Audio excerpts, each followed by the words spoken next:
రైతు భరోసాపై cabinet sub committee మొదటి సమావేశం కొనసాగుతోంది. డిప్యూటీ సీఎం మల్లుభట్టి విక్రమార్క ఆధ్వర్యంలో కేబినెట్ సబ్ కమిటీ ఇవాళ భేటీ అయింది. ఈ భేటీలో మంత్రులు శ్రీధర్ బాబు, పొంగులేటి, తుమ్మల నాగేశ్వరరావు పాల్గొన్నారు. రైతు భరోసా విధి విధానాలు, రైతు భరోసా అమలు తదితర అంశాలపై చర్చిస్తున్నారు. రైతు భరోసాపై ఇప్పటికే ఎదురుచూపులు చూస్తున్న అన్నదాతలు ఈ మీటింగ్పై ఎంతో ఆసక్తితో ఉన్నారు. మరోవైపు రైతు భరోసాకు కట్ ఆఫ్ విధించే యోచనలో రేవంత్ సర్కార్ ఉన్నట్టు తెలుస్తోంది. 5 ఎకరాలకు మాత్రమే రైతు భరోసా ఇచ్చే ఆలోచనలో ప్రభుత్వం ఉన్నట్టు సమాచారం. కేవలం వ్యవసాయ భూములు, పంటలు వేసే రైతులకు మాత్రమే రైతు భరోసా ఇవ్వాలని తెలంగాణ సర్కార్ భావిస్తోంది.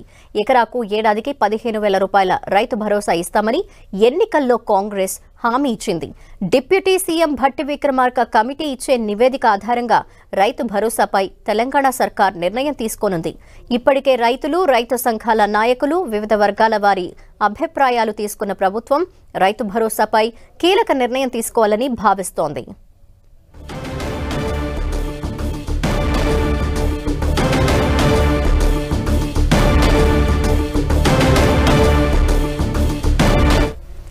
మరిన్ని డీటెయిల్స్ మా ప్రతినిధి కరుణాకర్ అందిస్తారు. కరుణాకర్, ధనలక్ష్మి కాసేపటి క్రితమే డిప్యూటీ సీఎం భట్టి విక్రమార్క ఆధ్వర్యంలో సబ్ కమిటీ ప్రత్యేకంగా భేటీ అయింది. అందులో ప్రధానంగా రైతు భరోసాకు సంబంధించిన మార్గదర్శకాల నిర్ణయాల కోసం ఈ సబ్ కమిటీ భేటీ అయిందని చెప్పవచ్చు. ఎందుకంటే గత ఎన్నికల్లో ప్రతి ఎకరాకు ప్రతి ఏడాది 15,000 రూపాయల రైతు భరోసా ఇస్తామని చెప్పి కాంగ్రెస్ పార్టీ హామీ ఇచ్చింది. అధికారంలోకి వచ్చిన తర్వాత ఈ రైతు భరోసాకు సంబంధించిన విడుదలకు సంబంధించి ప్రభుత్వం పునరాలోచన చేస్తుంది. ఎందుకంటే గత బీఆర్ఎస్ ప్రభుత్వం బేషరతుగా ప్రతి ఎకరాకు ఏడాదికి 10,000 రూపాయల రైతు బంధు అందించిన పరిస్థితిని మనం చూస్తున్నాం. కాబట్టి ఈ సందర్భంలో ప్రభుత్వానికి ఉన్న ఆర్థిక ఇబ్బందుల నేపథ్యంలో రైతు భరోసాకు సంబంధించిన మార్గదర్శకాలను కొంత కఠినతరం చేయాలని చెప్పి రేవంత్ ప్రభుత్వం నిర్ణయం తీసుకుంది. అందులో భాగంగా ఎవరెవరికి అర్హులుగా నిర్ణయించాలి, ఎవరెవరికి రైతు భరోసా అందించాలని దానిపై కొంత తర్జన బంధంగా కొనసాగుతుంది. ఇటువంటి నేపథ్యంలో ఈ మార్గదర్శకాలను రూపొందించేందుకు డిప్యూటీ సీఎం భట్టి విక్రమార్క ఆధ్వర్యంలో ప్రత్యేకంగా ఒక సబ్ కమిటీని ఏర్పాటు చేసింది. ఈ సబ్ కమిటీలో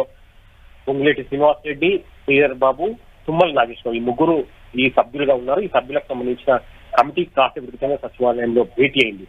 ప్రభుత్వం ప్రధానంగా ఆర్థిక ఇబ్బందుల నేపథ్యంలో ప్రతి ఎకరాకు 15,000 రూపాయలు అందించాలంటే కొంత కట్ ఆఫ్ నిర్ణయించాలని చెప్పి నిర్ణయం తీసుకుంది. అందులో 5 ఎకరాలకు సంబంధించి మాత్రమే ఈ రైతు భరోసాను అమలు చేయాలని చెప్పి ఒక నిర్ణయానికి రేవంత్ ప్రభుత్వం వచ్చినట్టు తెలుస్తోంది.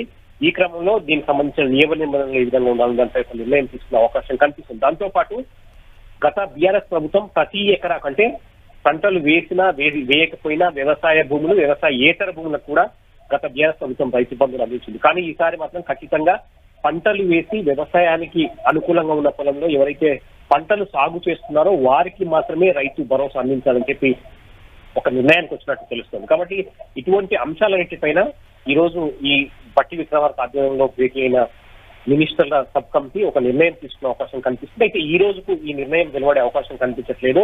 ఈ కమిటీ ఈ రోజుతో పాటు మరొక 2-3 సార్లు భేటీ అయిన తర్వాత ఒక నిర్ణయానికి వచ్చే అవకాశం కనిపిస్తుంది. కాబట్టి దీనికి కొంత సమయం పట్టే అవకాశం కనిపిస్తుంది. ఒక నెల రోజుల తర్వాత రైతు భరోసా ఎవరెవరికి ఇవ్వాలి, తెలంగాణ రాష్ట్రంలో ఎంతమంది రైతులు దీనికి అర్హులన్న దానిపై ఒక క్లారిటీ వచ్చే అవకాశం కనిపిస్తుంది. Okay, thank you Karunakar.